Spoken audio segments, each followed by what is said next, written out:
los movimientos de arte, los movimientos de las artes plásticas, dejaron de ser para muchos importantes por allá ya por los 90. ¿Por qué? Bueno, porque uno simple y llanamente ya se convivían tantos estilos juntos y se mezclaban tantas cosas que uno no podía hablar de que había un movimiento que estuviera en boga. De hecho, para muchos ya a partir de los años 30 y 40 no había un movimiento en boga, sino varios movimientos conviviendo. Desde el dadaísmo, que eran unos locos que se fueron para Suiza porque no aguantaban la guerra y no entendían el mundo, y se decidieron a hacer lo que más tarde todo el mundo creía que era la improvisación, que era sacar hojas con palabras de un sombrero y leerlas en voz alta y decir que eso era un poema y mezclar una canción folclórica con un instrumento contemporáneo, hasta los neoclasicistas que todavía vuelven a aparecer de vez en cuando por ahí, que hay gente que le gusta, bueno, el fotorrealismo, por ejemplo, el neorrealismo. Yo que a mí me gustan las obras donde uno distinga lo que uno va a ver. Usted todos tienen derecho a eso. Sin embargo, en Venezuela, uno de los movimientos donde hemos tenido más impacto ha sido lo que se llama abstraccionismo geométrico. Para el que no me está entendiendo, no se preocupe. Yo sé que es doloroso. Yo sé que usted no prendió la radio para aprender. Yo lo sé.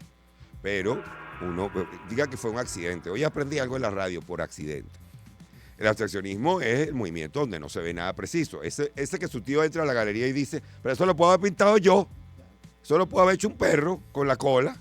Sí, pero entonces hay el geométrico que utiliza formas geométricas y dentro del geométrico está el cinético que recrea movimiento donde no hay movimiento, algunos es mecánico donde se mueven las cosas físicamente, como quizás en las piezas que usted ha visto en Plaza Venezuela de Alejandro Otero, donde el viento mueve unas aspas, es cinético, hay movimiento, o donde el dar la vuelta a la plaza, como ocurre en las piezas de Cruz Diez o de Soto, usted da la vuelta y usted ve un movimiento en el color.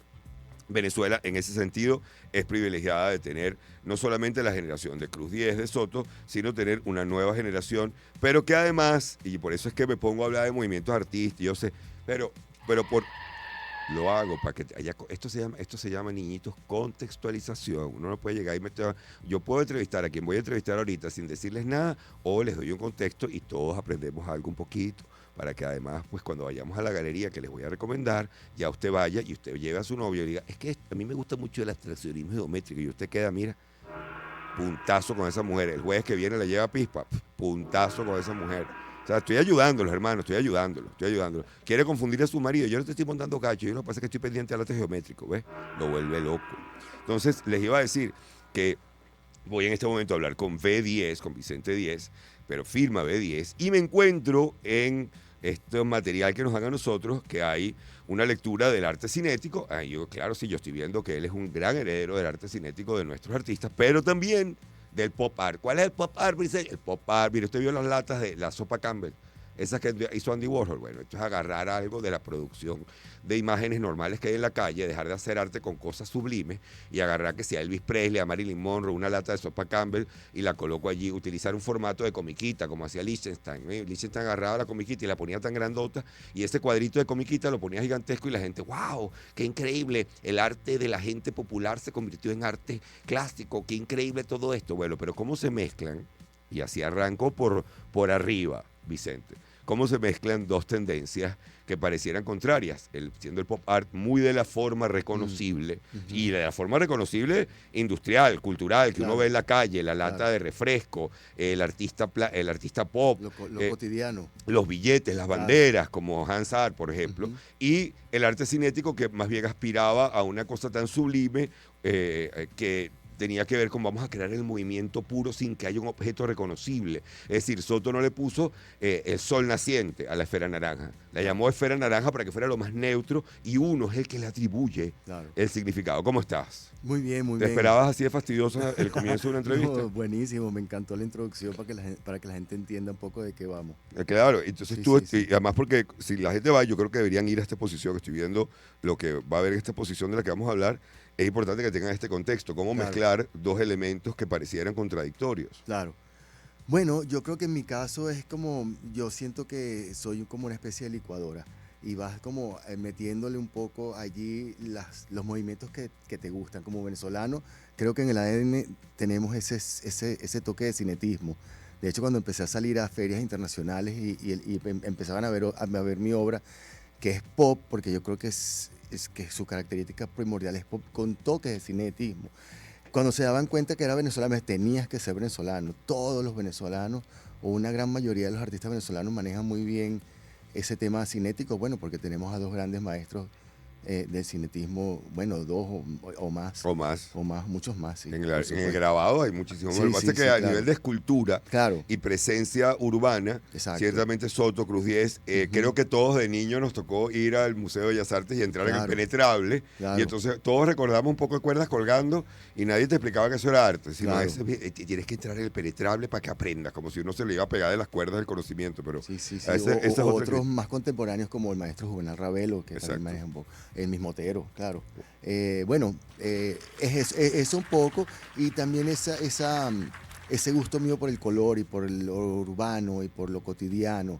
Y esa admiración por el trabajo de Warhol, un poco, que es como el maestro del pop art, ¿no? Que yo creo que queda perfecto para el venezolano porque sí, tenemos el arte cinético en el cual además los venezolanos triunfaron y una de las fuentes de las que se nutrieron Soto, Cruz 10 era el hecho de que estaba arrancando toda la parte de Guyana, de la producción de metalurgia, es decir, la tecnología, la modernización del país rapidísima. Esta semana hablábamos sobre la pieza que se está presentando retomando a Rómulo Gallegos en el Trasnocho, y una de las cosas que hablábamos es que aquí hubo un salto donde de un momento a otro pasamos del guayuco y de la... Como una especie de revolución industrial. Pero de guamazo, Sí, sí, ¿no? sí. De guamazo, la Claro. modernización completa. Entonces tú pasabas de ciudades que eran básicamente granjas cafetaleras como Caracas, eran unas granjas y de repente Claro. ahora era el cafetal con un bulevar, con rejas metálicas, todo. Claro. Si lo sigues viendo hoy en día. Ujú. No sé si te has fijado en este fenómeno urbano bien interesante de la arquitectura venezolana, que es que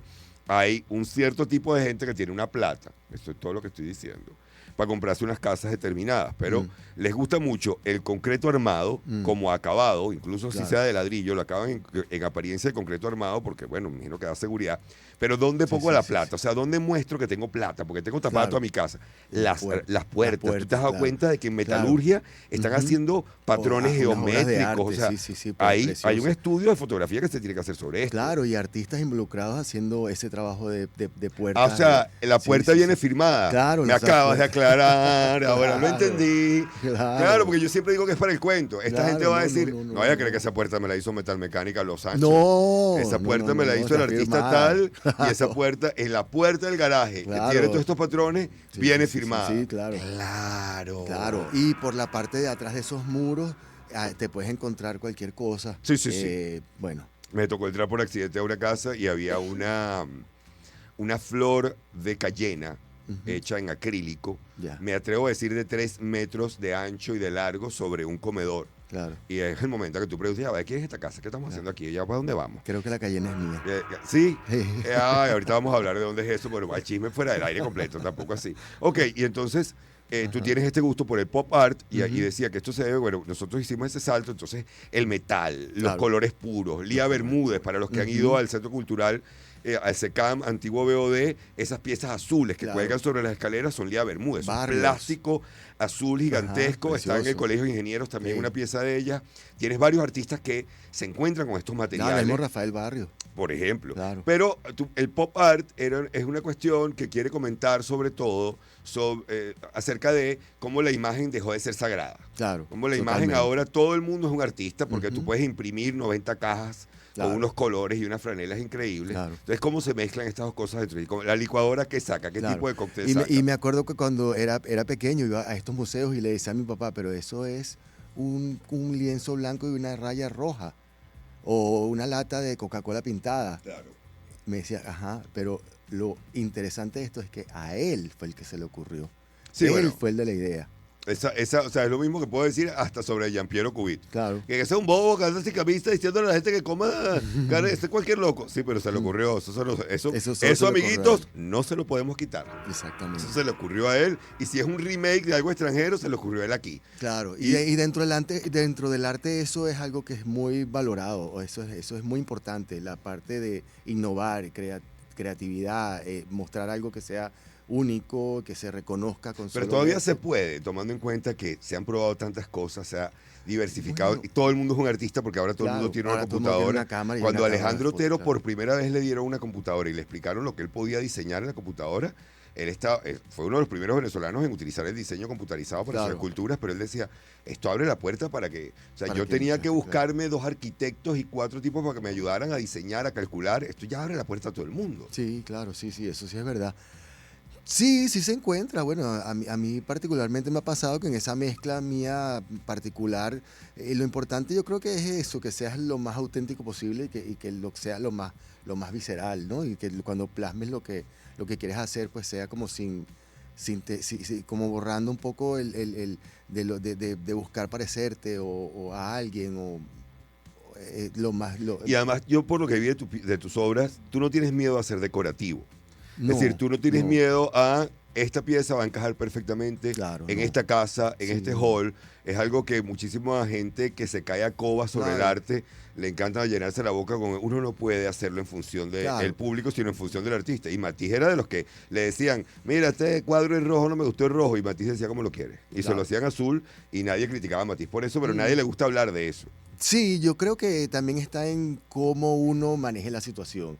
Yo creo que mi arte nunca lo pongo en juego en gusto del consumidor, pero sí me tomo eso como retos, ¿no? Como, bueno, tú quieres que ahí aparezca esto, yo te lo voy a mostrar, pero desde mi punto de vista. Pero si haces una propuesta en función de un espacio. Claro, y al tamaño de la pared Ok. y a los gustos del consumidor. Y él es de este pueblo y me encanta que salga algo de este lugar. Y tengo Y esas figuras geométricas que parecen no tener una inspiración concreta, vienen para ti de patrones que ves en lo urbano, en nuestros edificios, en nuestras Claro, calles. mi trabajo empezó siendo mucho más, que todavía lo hago, mucho más figurativo e imagen real como tal, Cosas reconocibles. siempre intervenido digitalmente con cosas, ¿no?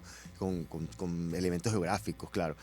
Ahora después pasé a algo que se llama megapíxel, que es esa misma foto como con un lente de 1.000 millones de píxeles y eso te lleva a un plano ya prácticamente plano, unicolor, uniforme, y sobre eso empiezas a trabajar con figuras geométricas, con rayas, con círculos, con rectángulos, con triángulos.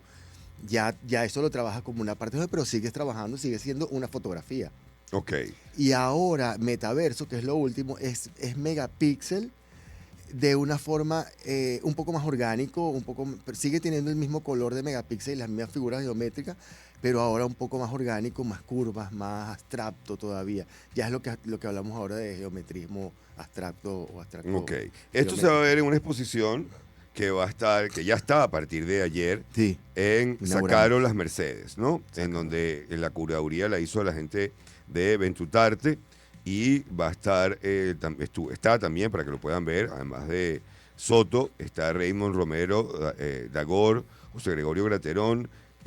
Aquí nos dicen que va a haber piezas de Rafael Barrios, Alejandro Otero, Cruz Diez, Juvenal Ravelo, tu caso, Sí, con lo sí, cual sí, sí. además podemos ver un Claro. recorrido Sí, por el arte cinético y abstracto venezolano claro, bien completo claro. en una sola galería. Exacto, eso es lo interesante además de que podemos ver piezas de grandes maestros como Soto o como Cruz Diez o como Juvenal, el propio Graterón, de los más contemporáneos como Dagor, como mi trabajo.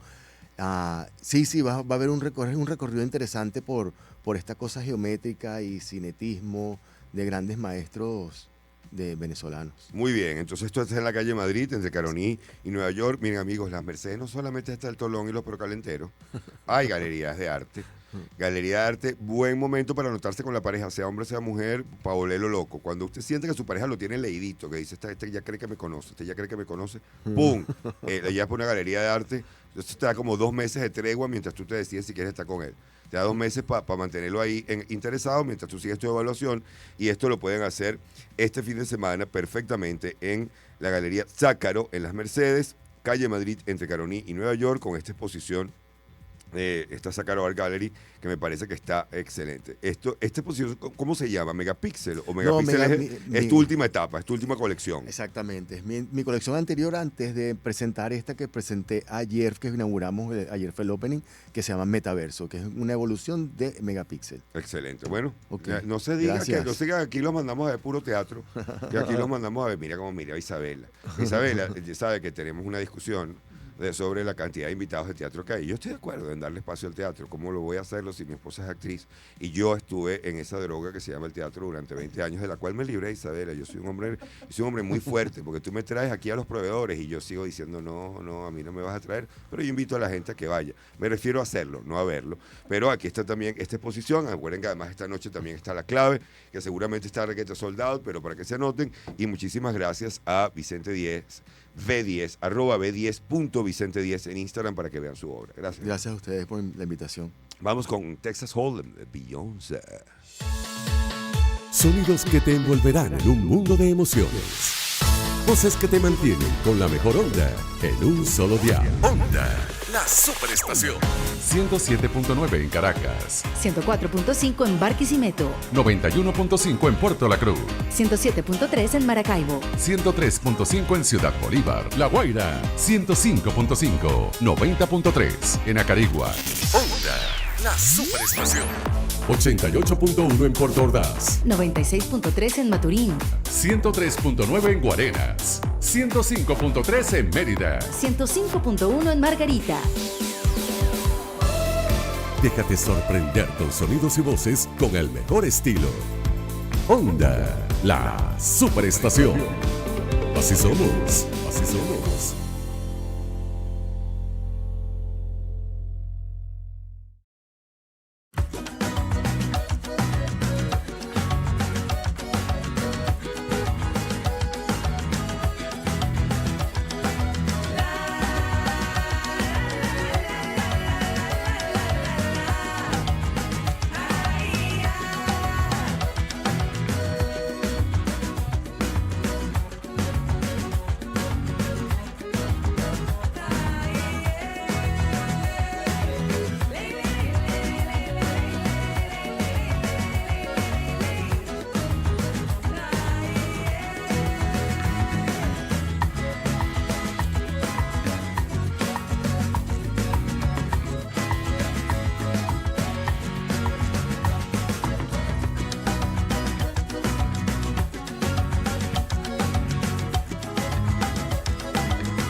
Sonidos que te envolverán en un mundo de emociones. Voces que te mantienen con la mejor onda en un solo dial. Onda, la superestación. 107.9 en Caracas. 104.5 en Barquisimeto. 91.5 en Puerto La Cruz. 107.3 en Maracaibo. 103.5 en Ciudad Bolívar. La Guaira. 105.5. 90.3 en Acarigua. Onda, la superestación. 88.1 en Puerto Ordaz. 96.3 en Maturín. 103.9 en Guarenas. 105.3 en Mérida. 105.1 en Margarita. Déjate sorprender con sonidos y voces con el mejor estilo. Onda, la superestación. Así somos, así somos.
Ya estamos hablando porque esto es un tema interesantísimo. Está conmigo Alexandra Cariani, periodista cultural, directora de la Fundación Audiovisual Margot Benacerraf, @Alexandra Cariani, para hablar de los cineencuentros de la Fundación Margot Benacerraf, pero particularmente de una pieza que yo creo que voy a tener que buscar el momento, el tiempo para acercarme a ver, que es 499.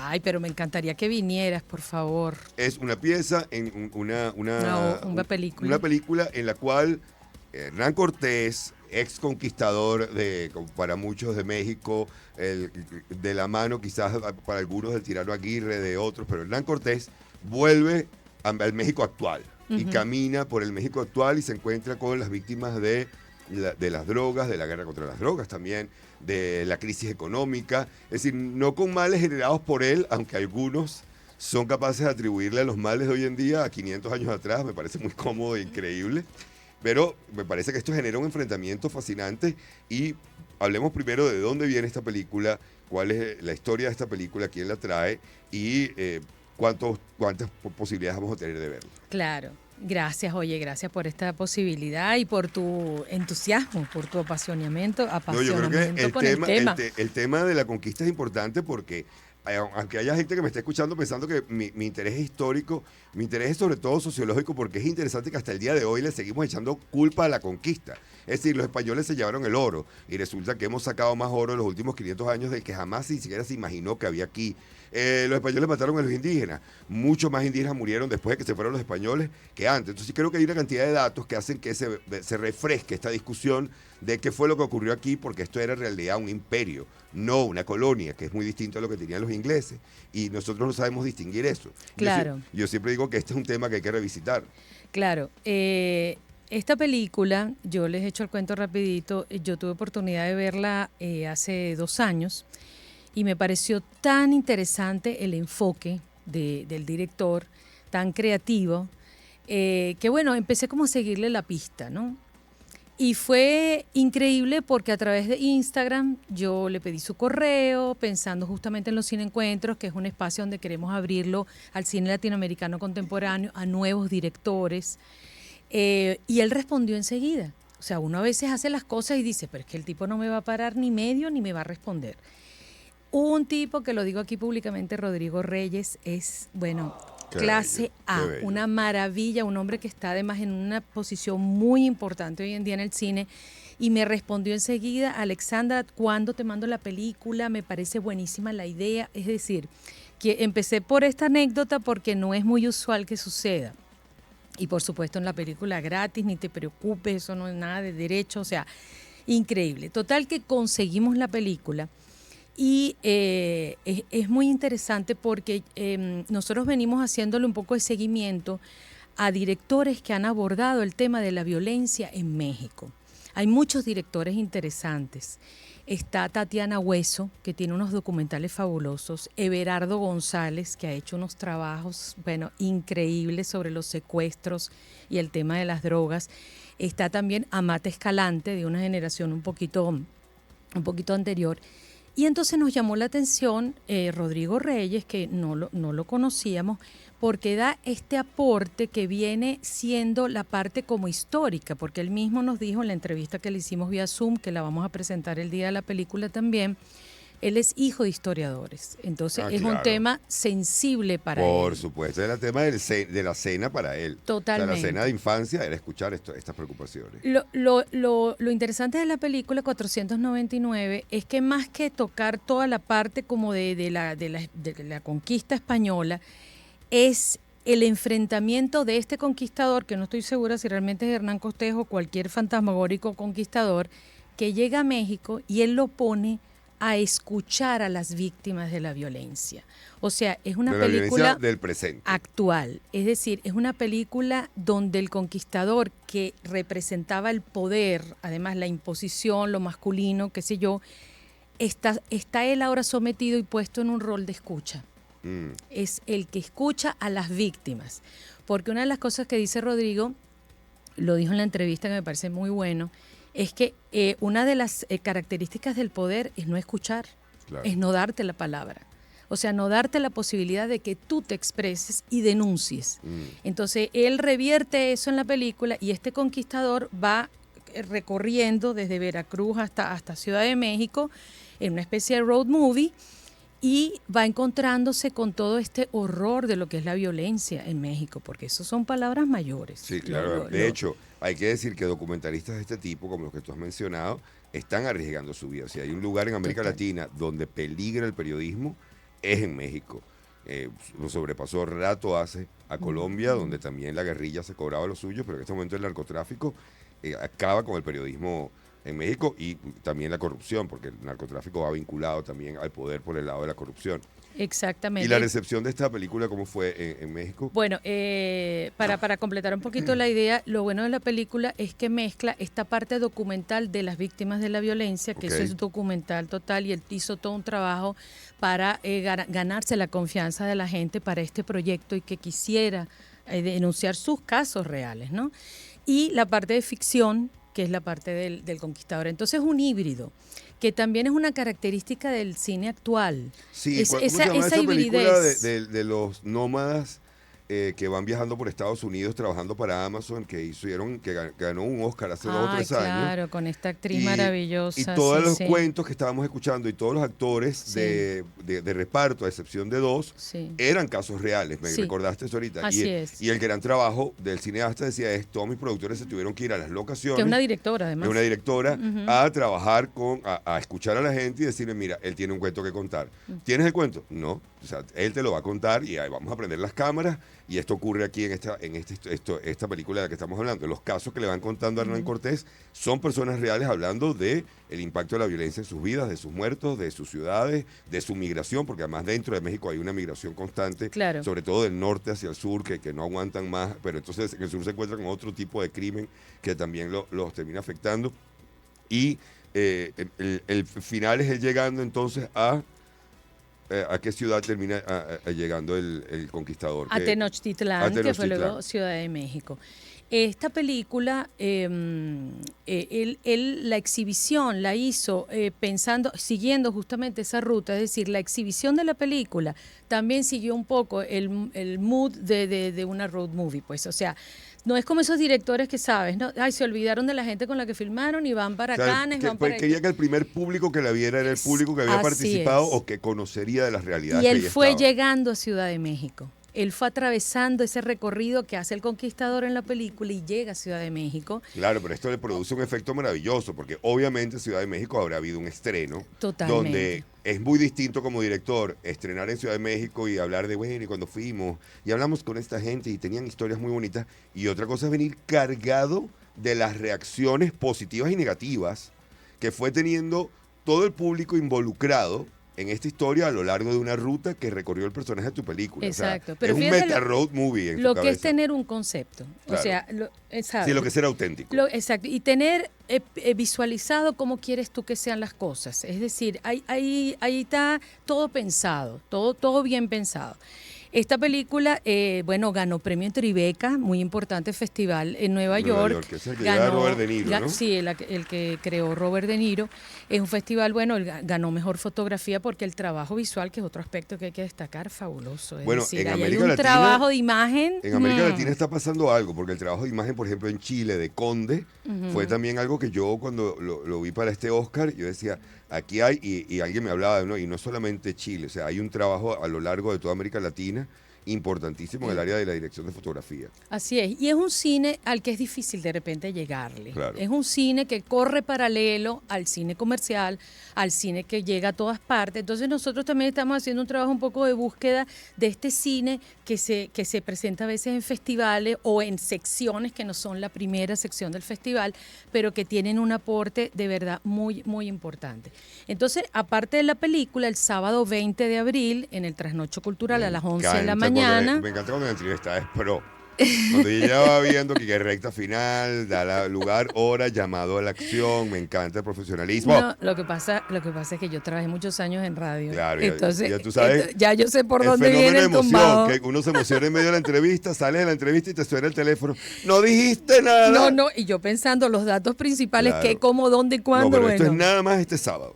O sea, hemos hablado de algo que es nada más este sábado o va a tener Claro, es una función exclusiva y que estamos haciendo, repito, y le doy su crédito, gracias a la solidaridad, belleza, humanidad de el director Rodrigo Reyes, que nos cedió su película y que está feliz de que la presentemos en Caracas y en Venezuela. Miren, mejor imposible. Sábado a las 11 de la mañana, Perfecto. La entrada es gratis, el trasnocho cultural. Después de la proyección vamos a tener la entrevista que yo le hice al director para que ustedes conozcan todos los detalles relacionados con la película. Y aparte de eso, el otro datico que Hay me un corto, interesa. ¿no? Sí, hay un cortometraje que se llama Es usted doctor, porque esa es otra cosa. Otra modalidad que empezamos este año, tratar de presentar un largo y un corto, Claro. venezolano preferiblemente, y de las escuelas de cine, como para que también la gente vaya calibrando qué están haciendo las nuevas generaciones. Ay, sí, sobre todo porque no salgan siempre que salimos de alguna película extranjera. Y aquí lo que tenemos son los videos de Cubito y que no, aquí está el corto, Es usted doctor, de José Alejandro Silva y Hugo Balseiro, y hay muchos trabajos como esos que Ellos pasan. son tesistas de UNEARTES. Ujú. El Cine Encuentro pasado, que lo dedicamos al cine colombiano, con una película muy interesante que se llama Pirotecnia, se lo dedicamos a la Escuela Nacional de Cine.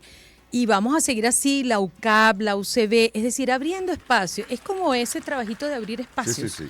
Irle dando voz, como hablábamos, ¿verdad? De irle dando voz a la gente. Y bueno, mira, va a estar también el comentario de Alfonso Molina. Ustedes saben que un prestigioso crítico, él está en Madrid y nos manda su comentario grabado. Así Excelente. que ahí hay de todo como en botica. O sea, que no pueden pedir más. pues. Sábado 20 de abril a las 11 de la mañana. Muchísimas gracias a Alexandra Cariani, directora de la Fundación Audiovisual Margot Benacerrap. La cita es en el trasnocho, 11 de la mañana. Después te vas a almorzar y después hay otras cositas que hacer. Nosotros tenemos que ir a hacer un break para venir con la hora nacional. Muchas gracias.